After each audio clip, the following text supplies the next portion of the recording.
please find your seats.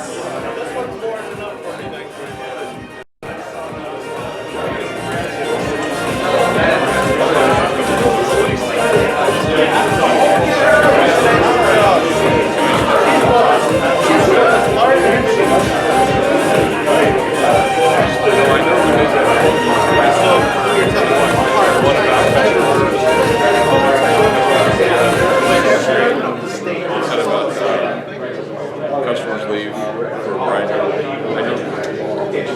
I can't remember right this second, but I actually know it. It's in my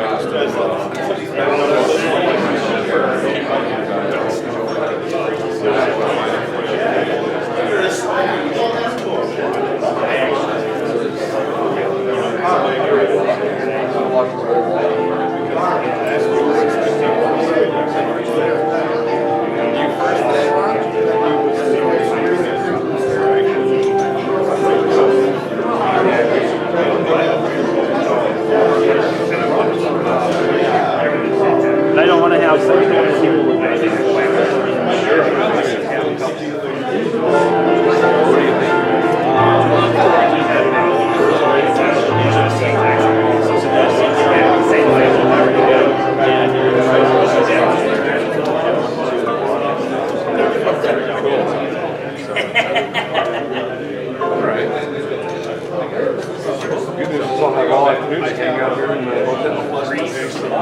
Well, good morning, boys and girls. If you've not found a seat, let's do it now. Want to fill in these first 3 rows. Jake's going. I beg the man just partied a little too hard last night.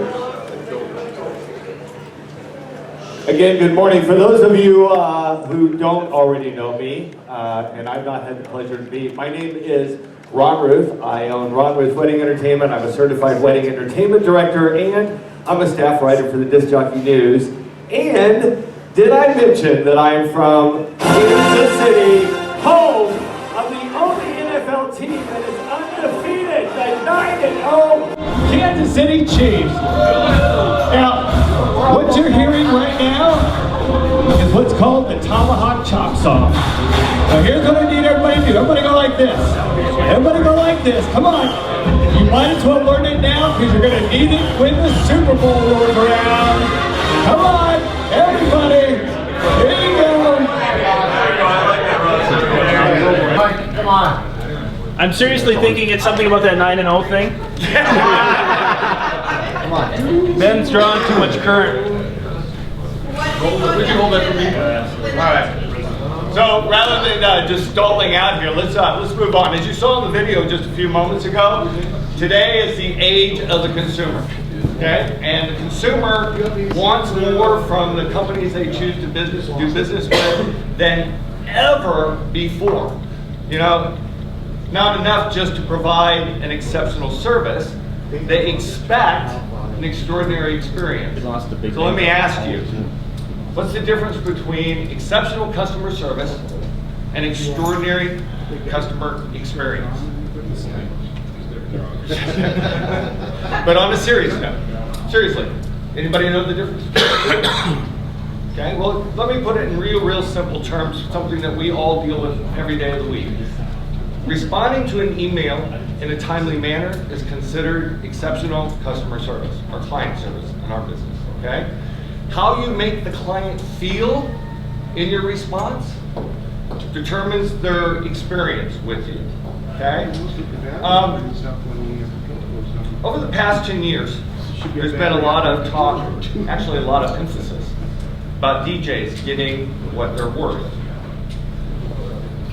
In my opinion, though, what gets left out of that conversation is assuring that we're giving our clients what they're worth. Granted, we all strive to provide exceptional service that's going to create satisfied clients. But in today's market, it's really no longer enough. I mean, would you not agree that a loyal client is worth far more than a satisfied client? Can we agree on that? So, to get to those loyal clients, additional focus must be first placed on their expectations and on the experience that you provide. So what does all of this mean to you? Well, if you don't provide that experience, your clients are going to look for it someplace else, and they'll spend more to get it. As a matter of fact,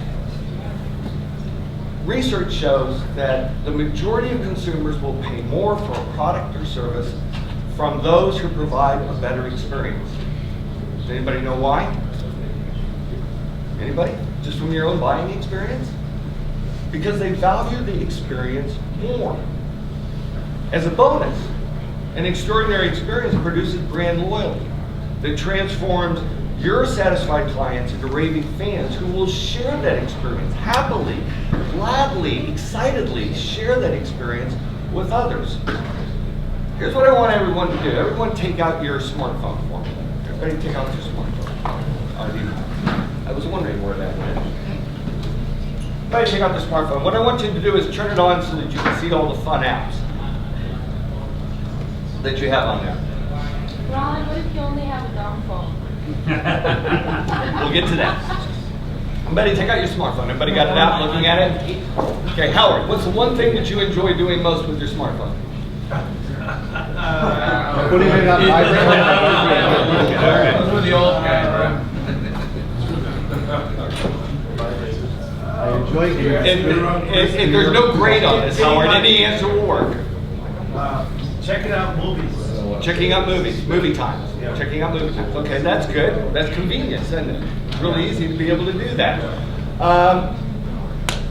Charlie, what do you like doing most with your smartphone? Making phone calls. Making phone calls. Absolutely. Who else? Who else? We're back? Do we have, can you catch up with me here, Michael, with this? I don't know if, keep going, there you go. I'll just let you keep up. There we go. All right, cool. So, going back to the smartphone, we had checking movie times, making phone calls, what else? Email, checking email. Email, what do you like to check, what do you like about being able to check email? Because I'm obsessive compulsive about it. Obsessive compulsive about it. Who else? Who else wants to give me just one more? Yes, sir. Checking scores. Checking score. Oh, yeah.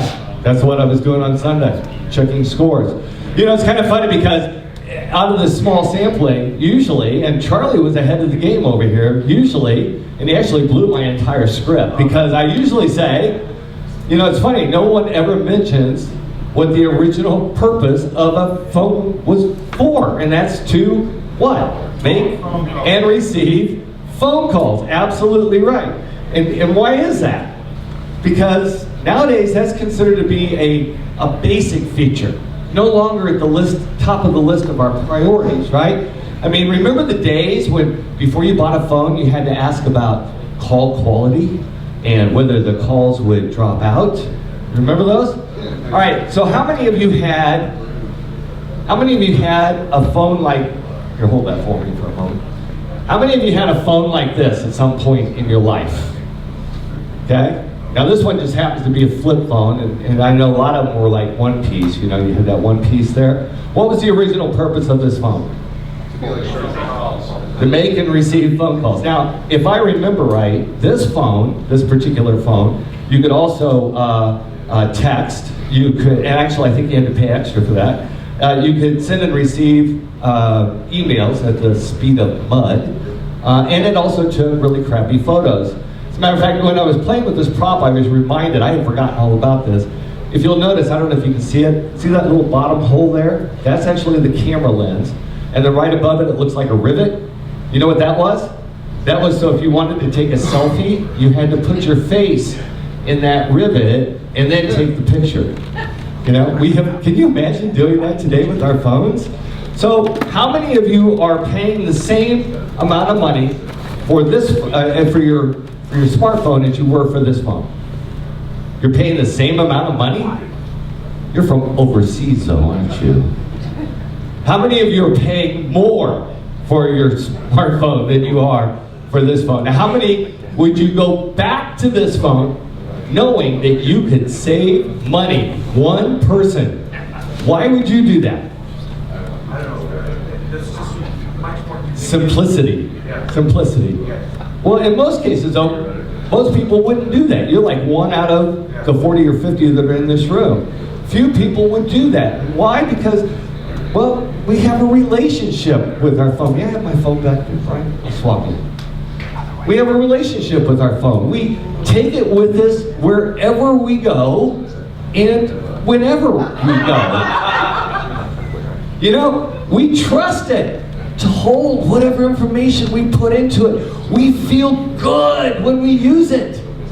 And we are so emotionally attached to this thing that it's almost like we've lost an appendage when it's out of our reach. Give back. Do people stand in line outside of an Apple store for hours, sometimes days on end, to get the latest iPhone simply because they want to make a phone call? No, of course not. They do it because the user experience has made them fans who are loyal to the brand. And just like them, the experience matters to all of us so much that we would gladly pay more for it. So, which of these two phones, in that slide there, I'll give that back to you, Brian. Which of these two phones best represents the client experience you deliver in your business?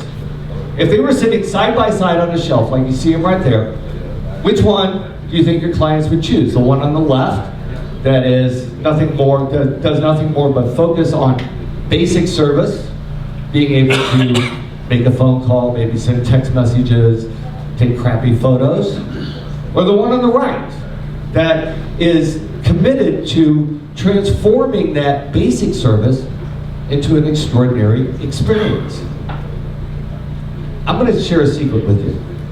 I want you all to kind of lean in a little bit, because I don't want everybody to know this. I would not be able to charge 3 to 4 times the average fee in my market if I relied solely on my talent, skill, and expertise. It wouldn't happen.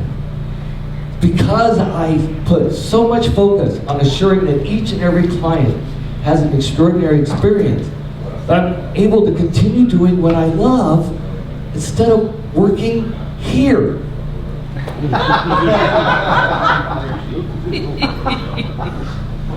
I believe Maya Angelou said it best. I've learned that people will forget what you said, people will forget what you did, but people will never, ever forget how you made them feel. So now, I'm going to ask you, how do you want your clients to feel while working with you? We're going to open this up, so I'm looking for interaction here, and I want you to take a moment and think about it. And while you're thinking, I'm going to set the mood.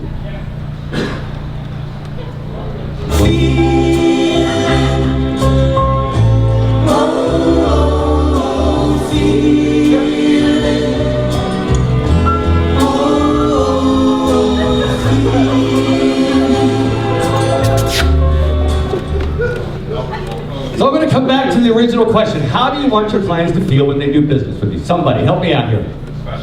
Special. How else? Value. What else? Taken care of. Confident. What else? Taken care of. Taken care of. And actually, you know what? You all are right on track. Those are exactly the answers I had. Valued, special, important. I'll go one step further. As though the experience that you're providing was designed specifically with them in mind. Okay? So now, how do you make them feel that? How do you make them feel all those things? Come on. Get to know them. A relationship, right? A connection. Understand their expectations. Again, a relationship, connection, being able to have a conversation. What else? Anybody else want to throw in one? Doing what you say. Okay, give them unexpected surprises. So when should you begin to develop those relationships and those connections? Very first time. First touch. First contact touch. When you first meet them. How many of you, when you sit down with a client for a sales consultation, will invest at least 20 minutes in doing nothing more than getting to know more about the client, where they came from? Exactly, where they came from, how they met, who introduced them, where did they meet, where was their first date, when did he propose, where did he propose, how did he propose, were you surprised? Oh, let me see the ring, that's beautiful, and it's a great story. Okay, so How do you do that? How do you do that? I think I already did that. Let me move on. How do you know if you succeeded? How do you know if you succeeded? Pardon me? When you get the booking, yes. But keep this in mind. Wait a minute, I'm going to stop for a second. Because this is new material for me. So I'm going to, you and I, you're my guinea pig right here, okay? Okay, so yes, when you get the booking. But remember, the customer experience is from beginning to end, okay? Not just that booking, it goes throughout the entire process, okay? So how do you know if you succeeded? Refer me to somebody and give me Referrals, that's good. Who else? I always go by if I get a hundred, why I get a Absolutely. You know what? And you can't always expect that, but I think that is, somebody else said that to me yesterday when I was rehearsing my script. They said, when I get that hug. And you know what? I really had never thought about that, but you're right. When you get that hug, when you get that smile, when you get that, you know, that feeling of being a part of the family that you've been working with for the last 6, 9, 12 months. I mean, that's the reward. I feel real special when I get a hug from the girl. Sure. When you get a hug from the girl. You feel real special when that happens, huh? Whoa. Okay, so, not that there's anything wrong with that. So what elements, we're going to open it for discussion. What elements of your service can you change today that will elevate it to an extraordinary experience and always place your business top of mind? That's a long question, but what could you do today to take any part of your service and turn it into an extraordinary experience? Just as you've been kind of thinking about what I've talked about. Anybody have any ideas what you might be able to do? Okay? Unexpected touches, unexpected magic, if you will. Being able to add those little elements that maybe that are not over the top, that are going to, nobody wants the surprises, but unexpected magic, if you know the couple well enough, you can do that. As an example, I have a photographer friend who sends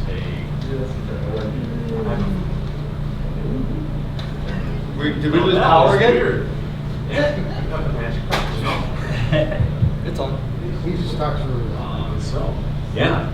All right, so I have a photographer friend who sends a greeting card the week of the wedding with a Starbucks gift card in it and says, the two of you go spend some time together and don't think about the wedding.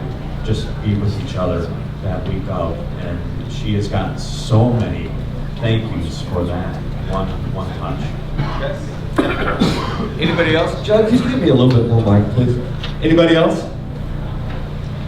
Okay, well, look, that's actually very, very good. And I would call that almost epic because it's really, they're spending some money and that's kind of a big deal. But let's talk about, you meet your couples, you book them like maybe 12 months, 9 months, 6 months out. How many of you check in at least once or twice in that period of time between the time they contract? Exactly, okay? Now let's talk about the emails that you send back and forth, okay? You've had clients tell you or ask you in the past, can you make this addition to the itinerary? Can you do this for me or whatever? And I think for a lot of us, the typical response might be, yeah, no problem, done. Well, first off, you never want to use no in an email. Problem insinuates that there may have been a problem in the first place. So what's a better way of saying no problem? You're welcome. What else? I'd be happy to. It would be my pleasure to do that. How many of you close an email with, let me know if you have any questions. Call me if you have questions. Contact me if you have questions. Okay? That's nice, but let's change that wording around to make it more of an extraordinary experience for the client, a more personal experience. How would you change those words of, let me know if I can be of assistance to you?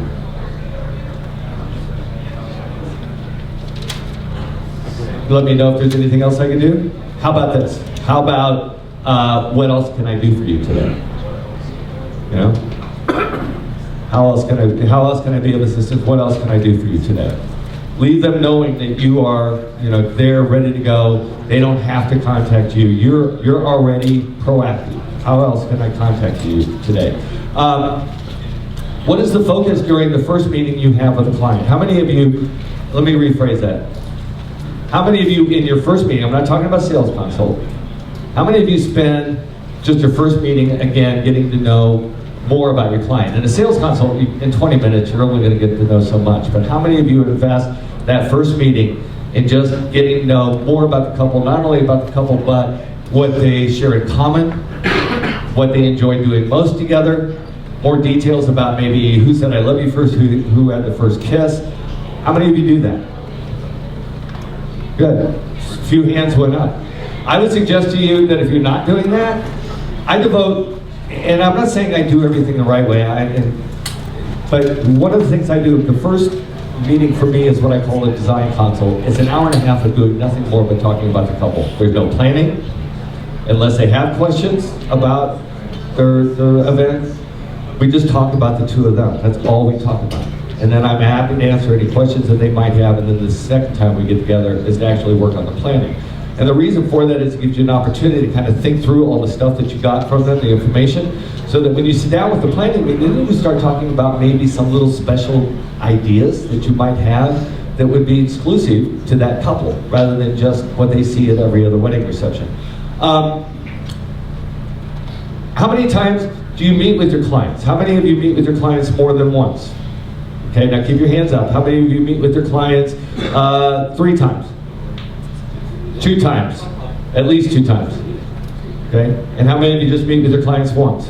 Okay. How many of you actually go to the venue and do a walkthrough with your clients? Clients in hand, good idea, okay? That's also producing an extraordinary experience. You're there with them, holding their hand every step of the way. And and through all of these contexts, you're developing a relationship with these people. You're developing trust, you're developing the confidence. The young lady back over on the other side talked about just a few moments ago. I'll leave you with one more. And this one's just it's easy. When you meet with a client, how many of you, I'll just tell you what I do. When I sit down for a planning meeting, I know that most of my clients, if I'm meeting with them in the evening, where are they coming from? Work. Have they eaten? Probably not. So I always order pizza. I'll ask them in advance, what's your favorite pizza, so I can have pizza delivered about the time they arrive. And my line is, there's nothing better than pizza and planning. And it's funny because you're not just feeding them and being courteous, but it's amazing the information you can get while people are sharing a meal, rather than just talking about planning. You know? Is this something you would like to share with the rest of the class, Mr. Herman? I cannot wait to have these. Okay, so any questions on this? I realize I'm just kind of giving you, and again, it's limited time to give you a whole lot of information. And I always love it when a speaker goes, well, go home and take a look at your business from your client's perspective. No, don't do that. Go home, contact your past clients, and ask them, what did you enjoy most about working with me? And then, if you're going to ask them the good stuff, you can't be afraid to ask them the bad stuff. What was the stuff that maybe didn't thrill you so much about working with me? Because those are the things that you need to start working on. Maybe they said, well, we loved everything you did, but God, I hated waiting for you to return an email or a phone call. Or, I just felt at times that you just, you were short in your responses to me. I didn't necessarily feel that you were as excited about my event as I was. Those are all things that you can change without costing you a dime in your business. And here's the other thing, if you don't do these things, if you don't start focusing on that experience, it could cost you money. Because as I said earlier, people will go to someone else that provides the experience that they're looking for. So, before I wrap this up, and there's a cardinal sin among speakers that you never run over your time, okay? You just don't do it. But what I'm about to do, maybe over a few moments, so I'm going to ask for your indulgence and go ahead and ask for your forgiveness early. I want to tell you a story. About 4 years ago, John Young gave me an opportunity to speak at a conclave here in Minnesota. for the very first time. It was the first time I ever spoke publicly, other than at a wedding. And he let me speak on a topic that was near and dear to me, and that's Disney. More than just Disney, but talking about the Disney business model and how you can incorporate it into your wedding business. That was a 20-minute presentation. I was terrified. Bill Herman saw me in the hallway. I think the day before, maybe that morning. No, it couldn't have been that morning because you weren't there. So it must have been the day before. It must have been the day before, and he saw me pacing the hallway, and Bill came to me and he said, "Why are you pacing?" And I said, "I'm scared to death." And he goes, "Do you know your material?" And I said, "Yes." And he goes, "Then let it go." Yeah, easier said than done for a first-time speaker. Anyhow, that was a 20-minute presentation. I worked very hard because I could have easily spoken for 3 hours on the topic, and I stayed within my 20 minutes, although everyone else that day went 40 minutes or longer. But it was from that one presentation 4 years ago, that, and I'm not saying this to brag, that I've been able to speak at 3 Mobile Beat conferences. I was the opening speaker for pre-show, which is actually a good spot to have. At the past 3 Mobile Beat shows. I spoke at the Las Vegas DJ show a couple of years ago. I've spoken in the Kansas City area and in other markets in my general vicinity to other wedding professionals and groups like ABC and NACE. And then this last October, for right now, this has been the peak of my short speaking career, was I got to speak at the Wedding MBA. And it went well enough that I'm going to be invited, I've been invited back for next year. The reason I'm telling you this story is that in our industry, we oftentimes don't take the time to thank people for what they've done for us. We all have mentors. I have more mentors than I could possibly count. And we don't always necessarily take the time after we've gotten their help to sincerely thank them, to sincerely say thank you for helping me get to where I am. John, thank you for helping me get to where I am today. If not for you, this would have never happened. And I think all of you should recognize that none of this would happen. None of these people would have given up their time around the room here if not for John Young and for his ability to coax people to do the things that they do and to bring people together to make this a tremendous event. If you would give him a big round of applause.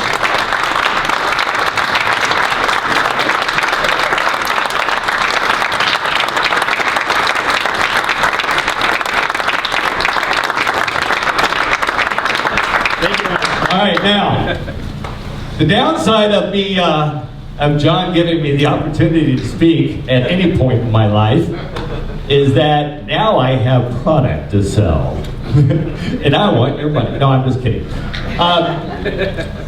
I do have my presentation from the Mobile Beat show earlier this year. Hey DJ, get off my lawn, unsolicited wisdom from a seasoned DJ. And if those of you that were here last year, I sampled some material during my presentation. Most of it got thrown out because I thought it was too negative. So I came back with a different presentation that to me was actually a lot of fun to write and actually a lot of fun to present. And I think it was well received by the audience. So there's a DVD of that in here. But due to copyright with the music that at the beginning of the presentation we did the Circle of DJ Life, which a lot of you I know participated. I remember Jake's photo being in there. A lot of you sent me photos. But that Circle of Life, Circle of DJ Life portion of my presentation is on YouTube, so the link is included so you can go watch it. And then as a bonus, and I'm going to steal Bill Herman's words, inside this case is also the DVD that Disney lawyers don't want you to see. This is my original presentation in Vegas from 2011 called Disney's 3 Keys to Success in Your Wedding DJ Business. I can't sell this to you, but nobody said I couldn't give it to you. So, it is a part of this package here, and this whole thing goes for 20 bucks, and if you have cash or credit cards, I will take either, and I will be in well, I'll be right over here if you want to come up and get one at the end of this. So, let's bring this puppy home, what do you say? If you're still looking for ways to get more of what you're worth, first look to how you can give your clients more of what they're worth.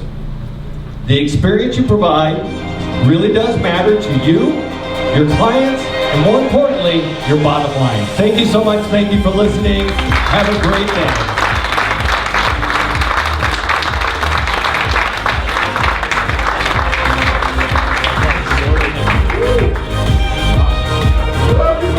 And then you have to save it. Hey, come